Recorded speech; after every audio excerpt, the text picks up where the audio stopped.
ہمارے ٹرسٹ جیسے الفاروقیہ ٹرسٹ اور ملک بہت سارے ٹرسٹ، علماء طلباء اپنی جیب سے اور لوگوں کی جیب سے پیسے لے کر بیچارے ان کی خدمت کرتے پھرتے.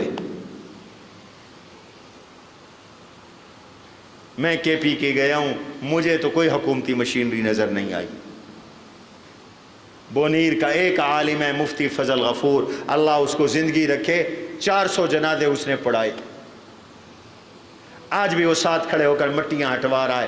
3-3 ہزار طلبہ. وفاق المدارس نے اعلان کیا، مدارس کے استاد اپنے بچوں کو لے کے آئے. 3-3 ہزار طلبہ نے ایک طرف سے کھڑے ہوئے، پورے کے پورے گاؤں کو صاف کر کے رکھ دیا.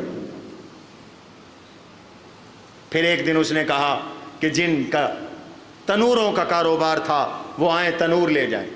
سب کو تنور دے دیے. ہمارے ایک ٹرسٹ نے ان کو تنور دے دیے. پھر اس نے ایک دن کہا جتنے درزی تھے وہ بھیک نہ مانگیں، بے روزگار نہ بیٹھیں، ہم ان کی مشینیں ٹھیک کروا دیتے ہیں. ایک ٹرسٹ نے ان کی مشینیں ٹھیک کروا دی، ان کے کاروبار شروع ہو گئے. پھر انہوں نے کہا، ایک دن اعلان کیا جن کی مشینوں کو اور سامان کو ویلڈنگ کی ضرورت ہے، آج پورے بونیر کے لوگ آ جائیں اور ویلڈنگ والا لے جائیں، ویلڈ کروائیں، اپنے کاروبار شروع کریں. کاروبار شروع ہو گئے. ہمیں انہوں نے کہا کہ آپ کا الفاروقیہ ٹرسٹ لوگوں کے روزگار کے لیے، ہمیں 100 ریڑھیوں کی ضرورت ہے.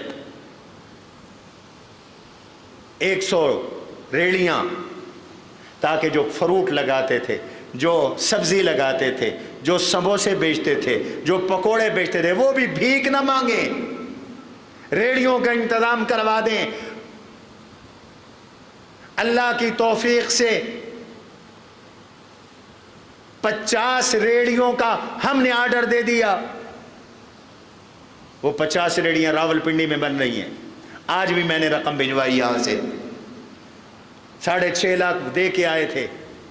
آج بھی یہاں سے رقم بھجوائی، کچھ رقم ابھی رہتی ہے. یہ ریڑھیاں بنیں گی، 50 خاندانوں کو روزگار تو ملے گا. یہ کام علماء کر رہے ہیں. قد عظمت فللأمجاد بانيها ومن يسعى إلى العليا بما فيها